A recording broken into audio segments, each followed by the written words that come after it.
Hi everyone, I'm Will Burns from your Property Associates and welcome to another episode of Building Better Investors. Now the aim of the series is simple. It's to help property investors, developers, sources make better decisions by understanding what really happens from purchase through to project completion. Now in the last episode we looked at the three key documents used under CDM, which were the pre-construction information, the construction phase plan and the health and safety file.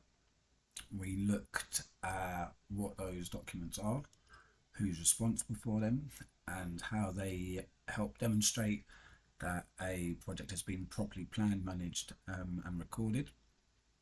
Now in this episode, we're going to have a look at another area that causes a lot of confusion, and that is, when does a project become notifiable under CDM? So in other words, when does the HSE need to be formally notified about the project? Now this is important because some projects have to be reported before construction work begins, and if the notification is missed, the project could be non-compliant from day one. The notification that I'm talking about is an F10. Now an F10 is a formal notification submitted to the Health and Safety Executive when a project meets the notifiable criteria under CDM 2015. But before we go any further, I want to just clear up a massive misunderstanding. I've touched on it before in a previous episode, and that is, a project does not need to be notifiable for CDM to apply. So just to reiterate, CDM applies to construction work whether the project is notifiable or not. Notification does not switch CDM on. CDM's on regardless. The F10 is just an additional requirement when the project reaches a certain criteria, a certain size, duration or level of labour. So when is a project notifiable? Under CDM 2015, construction project becomes notifiable if it meets either of these two requirements or tests. Now the first test is, is the construction work scheduled to last longer than 30 days and have more than 20 workers working at the same time at any point in the project? Okay, now both parts of the test needs to apply. So it's not just more than 30 working days and it's not just more than 20 workers. It is longer than 30 working days and more than 20 workers on site at the same time for the duration. Okay, now the second test is, the project is scheduled to exceed 500 person days of construction work. Now a person day is one person working for one normal working shift, typically 8 or 9 hours, maybe 10 to 12 depending on what your shift pattern is.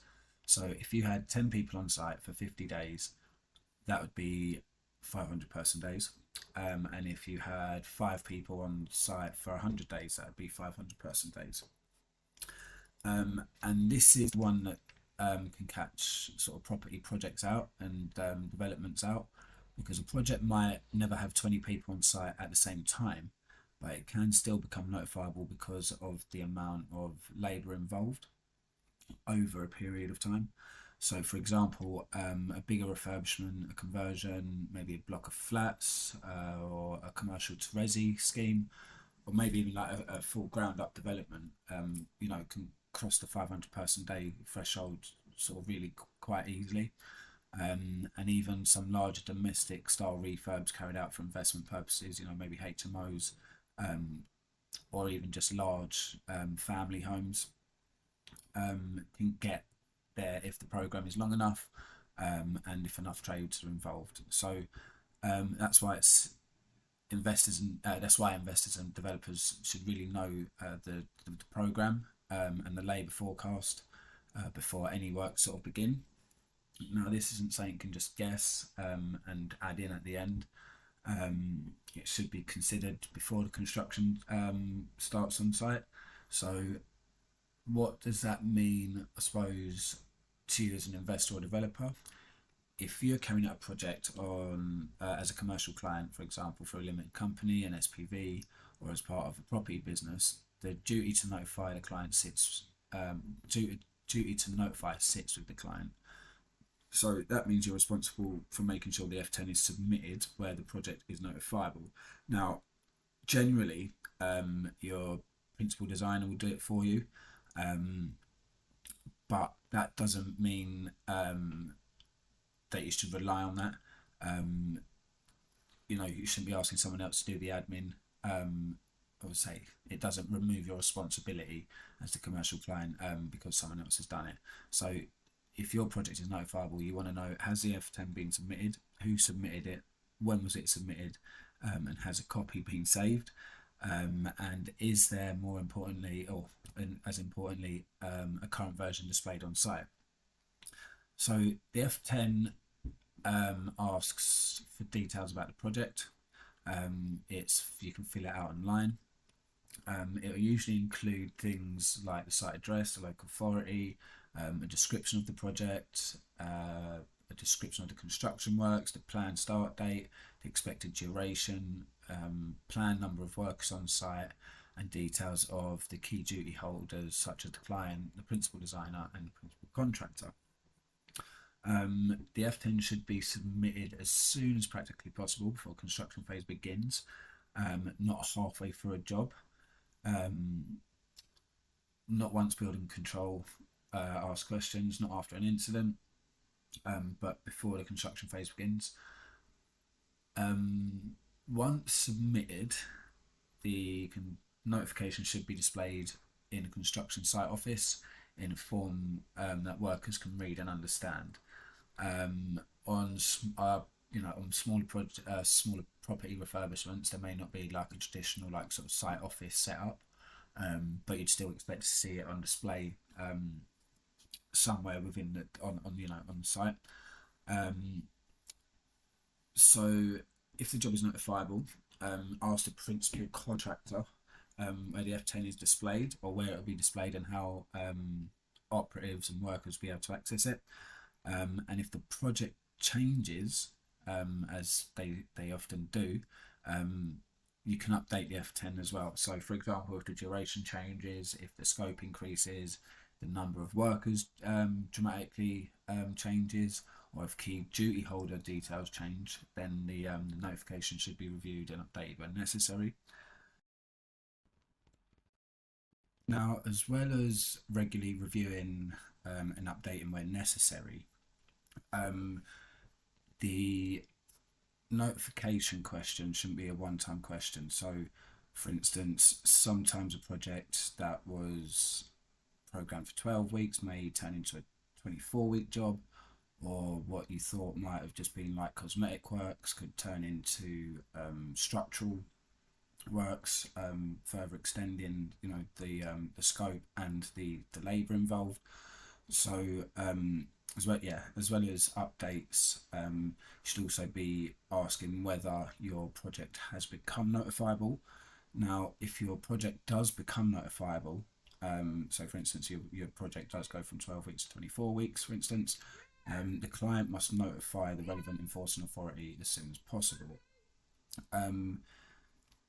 The other important point to make or emphasize here, or a few important points to emphasize here, is that notifying the HSE doesn't make project safe. It doesn't prove that the project is fully compliant. It doesn't replace the pre-construction information. It doesn't replace the construction phase plan. It's not there to replace proper appointments, competency checks, site management, inductions, welfare, risk assessments and method statements.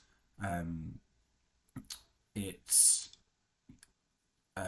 purely a notification that tells the HSE that the project exists and that it meets a notifiable threshold, and that's sort of it. Your duties still apply whether the project is notifiable or not. I'll re-emphasize that again. And just on that point, so a small refurbishment that is not notifiable, for instance, still needs to be properly planned and managed. It still needs to have the right duty holders. It still needs to have a construction phase plan. The risks still need to be identified and controlled. And that's, I suppose, a massive mistake, as I say, that some investors have in their thinking. They think because it's not notifiable, it doesn't apply. And that's wrong. So notifiable and CDM compliant aren't the same thing. Notifiable simply means that the project has crossed the threshold where the formal notification is required. CDM applies much more widely than that. From an investor's point of view, this is about control. If you're funding a deal, you're buying a project or appointing a contractor, you want to know whether the project is likely to be notifiable before work begins. As I say before, you're not expected to know the ins and outs of labour resources and time management or time allowance on a project. You'd sort of lean on your contractor for that. But you should be aware of it, and you should be asking the right questions. Now, the reason I say that is because if it is notifiable, it tells you something about the size and complexity of the project. It also tells you that the management arrangements need to be properly thought through. So you should be asking, how long is the construction phase expected to last? How many workers are expected on site at peak times? How many total person days are involved? Who's responsible for submitting the F10? Has it been submitted before works begin? If it has, where will it be displayed? If not, what's the justification behind that? And is there a review process in place? Who will update it if it changes? So yeah, there are a few questions that you can sort of ask at the beginning of the project, just to make sure that you've covered all bases. They're not complicated questions.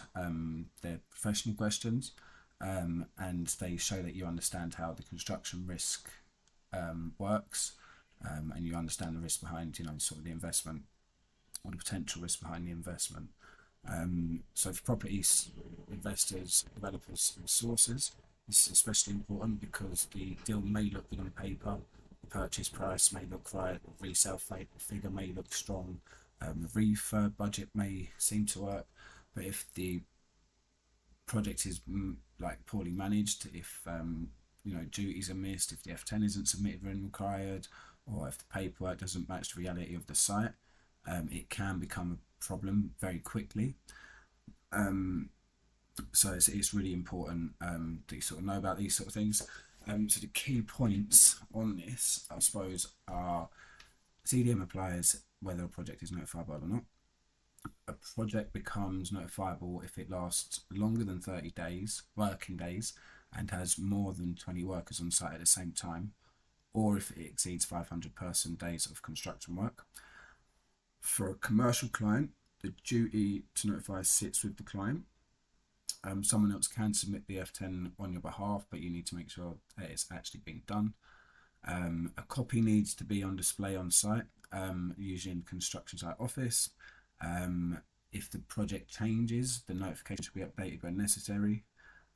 It is important, the F10, but it only forms one part of the CDM requirement, and it doesn't make your project safe. So with that, the real protection comes from proper planning, proper appointments, proper documentation, and proper management from start to finish.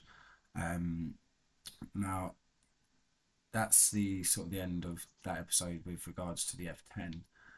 In the next episode, what we're going to do is we're going to bring it all together.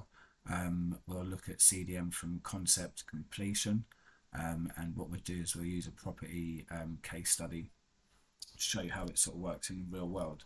Now, we'll walk through how the duty holders, documentation, planning and notification requirements apply in a real life refurbishment and development scenario, because that's where all these, like today, this lesson and previous lessons sort of start to make sense. This isn't just theory. I've been doing this for 17 years. I've run sites for over 10 years now.